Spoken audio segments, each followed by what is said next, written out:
దూరంగా ఒక అడవిలో ఒక గుహలో ఒక వృసించాడు. అతను 3 మేజిక్ వస్తువులను కలిగి ఉన్నాడు. మొదటిది సార్, ఇది ధరించడం వల్ల ధరించిన వ్యక్తి కనిపించకుండా పోతుంది. ఒక మేజిక్ కుండ, దాని నుండి అనంతంగా తినడానికి కావలసిన వస్తువులను పొందవచ్చు. మరియు మూడవది ఒక కర్ర, అది వృద్ధుడు కొట్టాలనుకున్న ఎవరినైనా కొట్టి ఆపై అతని వద్దకు తిరిగి వచ్చేది.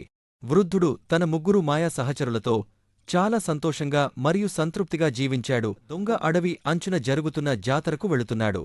ఇది ఒక వార్షిక కార్యక్రమం. దీనికి పెద్ద సంఖ్యలో ప్రజలు తరలివచ్చారు మరియు దొంగ వివిధ మార్గాల్లో చాలా డబ్బు సంపాదించాలనే ఆశతో ఉన్నాడు. దొంగ అడవిగుండా వెళుతుండగా అతను వృద్ధుడు నివసించే గుహను చూశాడు.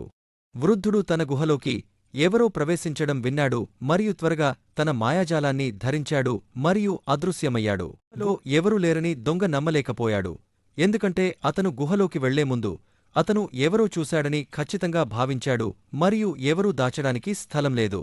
కాబట్టి దొంగ బయట చెట్టు వెనుక దాక్కున్నాడు మరియు కాపలాగా ఊహ ఆగంతకుడు వెళ్ళిపోయాడని, మరోసారి ఒంటరిగా ఉన్నాడని భావించిన వృద్ధుడు తన మ్యాజిక్ క్యాప్ తీసి గుహలోంచి బయటకు వచ్చాడు. ఆ విధంగా దొంగ మ్యాజిక్ క్యాప్ గురించి తెలుసుకుని దానిని దొంగలించాలని నిర్ణయించుకున్నాడు మరియు అతని దొంగ చర్యలలో అతనికి సహాయం చేయడానికి దానిని ఉపయోగించాడు. వెంటనే కనిపించకుండా పోయాడు. దొంగ గుహలోకి ప్రవేశించి టోపీని పట్టుకున్నాడు. దానిని అతని తలపై ఉంచాడు మరియు అదృశ్యమయ్యాడు. అప్పుడు కనిపించని దొంగ తనలో తానే పాడుతూ సంతోషంగా జాతరకు వెళ్లాడు. వృద్ధుడు తన గుహకు తిరిగి వచ్చినప్పుడు మ్యాజిక్ క్యాప్ తప్పిపోయినట్లు గుర్తించినప్పుడు అతను చాలా కలత చెందాడు. కుండ ఒక మాయాజాలమని అతను కనుగొన్నప్పుడు అతని ఆశ్చర్యం మరియు ఆనందాన్ని ఊహించుకోండి. మధ్యాహ్న భోజనం తర్వాత వృద్ధుడు తన మంత్రకర్రను తీసుకుని నడకకు బయలుదేరాడు.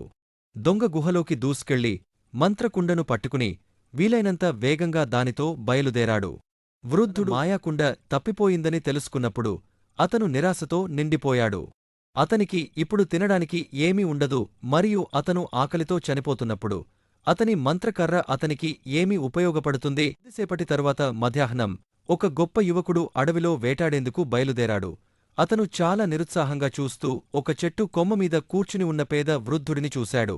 ఆ యువకుడు ఆ వృద్ధుడిని విచారానికి అన్ని అడిగాడు. నిరుపేద వృద్ధుడు యువకులకు తన దున్హకం గురించి చెప్పాడు మరియు, కొడుకు, నా మాయా కర్రను మీరు కలిగి ఉండవచ్చు, ఎందుకంటే ఇది నాకు ఇకపై ఉపయోగపడదు. మీరు అలాంటిదేమీ చేయరు, ముసలివాడా అని సానుభూతిగల యువకుడు చెప్పాడు. మీ కర్ర చాలా ఉపయోగకరంగా ఉంది, దానిని నాకు అప్పుగా ఇవ్వండి మరియు దాని సహాయంతో నేను మీ మ్యాజిక్ క్యాప్ మరియు మీ మ్యాజిక్ కుండను తిరిగి తీసుకుంటానే. ఆ యువకుడు జాతర వైపు బయలుదేరాడు. అడవి అంచున ఎక్కడినుంచో వచ్చినట్లు అనిపించిన ఒక స్వరం, మీ డబ్బు లేదా మీ జీవితం. ఆ స్వరం మాయాజాలాన్ని దొంగలించిన దొంగకి చెందినదని యువతకు ఒక్కసారిగా తెలిసింది. నా వద్ద చాలా విలువైన వస్తువులు ఉన్నాయి, అయితే ముందుగా నాకు కనిపించు అని యువత డిమాండ్ చేసింది. మ్యాజిక్ దొంగ ప్రత్యక్షమయ్యాడు. యువకుడు వెంటనే దొంగను కొట్టాలని మంత్రకర్రను అడిగాడు. కర్ర ఆ దొంగను చాలా బలంగా కొట్టింది. అతను బాధతో నేలమీద పడ్డాడు. ఆ యువకుడు దొంగ నుండి తీసుకుని అతనిని కొట్టడం ఆపమని కర్రను అడిగాడు మరియు అతని మార్గంలో వెళ్లాడు. జాతరలో ఒక పెద్ద గుడారముంది. అందులో సందర్శకులు ఎలాంటి ఆహారాన్ని కొనుగోలు చేయవచ్చు. కుండ తప్పకుండా ఉంటుందని యువకుడికి తెలుసు. మ్యాజిక్ క్యాప్ వేసుకుని టెంట్ కిచెన్లోకి వెళ్ళి వంటగదిలో వంటవారు లేరు, మేజిక్ కుండ మాత్రమే. అందులో నుండి అన్ని రుచికరమైన ఆహారాలు నిరంతరాయంగా వస్తున్నాయి. కుండ తీసుకుని గుడారంలో బయటకు పరుగెత్తాడు. ఆ కుండ రహస్యంగా గాలిలో తేలుతుండటాన్ని చూసిన దొంగ దానిని పట్టుకునేందుకు ప్రయత్నించాడు. ఎక్కడ యువకుడు అతనికి సౌండ్ బీట్ ఇవ్వాలని మంత్రకర్రను ఆదేశించాడు.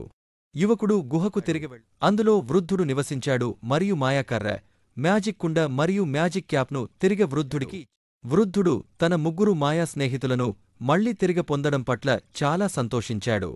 అతను గొప్ప యువకుడు, చాలా కృతజ్ఞతలు తెలిపాడు మరియు మాయాకుండ నుండి అతనికి విలాసవంతమైన భోజనం పెట్టాడు. మీకు ఈ వీడియోని ఆశిస్తున్నాను. ఈ వీడియోకి ఒక లైక్ ఇవ్వండి. మరిన్ని వీడియోల కోసం నా ఛానల్ని సబ్స్క్రైబ్ చేయండి.